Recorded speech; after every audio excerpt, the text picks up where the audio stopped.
அபுதாபியில ஒரு இந்து டெம்பிள், பாப்ஸ் இந்து மந்திர் அப்படின்றவங்க வந்து அபுதாபியில ஒரு இந்து கோயில் கட்டியிருக்காங்க. இதுக்கு 2015 UAE கவர்மெண்ட் ஒரு லேண்ட் கொடுத்துருக்காங்க.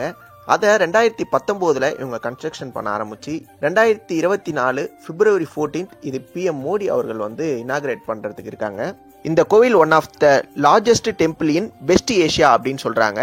ஒரே நேரத்துல 10,000 பேர் வரைக்கும் இருக்கிற அளவுக்கு இது ஒரு பெரிய கோயிலா இருக்கு. இதுல வடிவமைக்கப்பட்ட சிற்பங்கள் எல்லாமே இந்தியா அண்ட் UAEயோட கல்ச்சரை ரெப்ரசென்ட் பண்ற மாதிரி வச்சிருக்காங்க. அங்க ஒரு நீர்வீழ்ச்சி அமைக்கப்பட்டிருக்கு. அது கங்கா, யமுனா, சரஸ்வதி 3 ஓலி ரிவர்ஸை நினைவூட்டும் விதமா இருக்கு. இங்க எக்கோ ஃப்ரெண்ட்லியை கடைபிடிக்கிற விதத்துல அங்க இருக்கிற சேர், டேபிள், பெஞ்சஸ் எல்லாமே ரீசைக்ளிங் பண்ணியிருக்காங்க.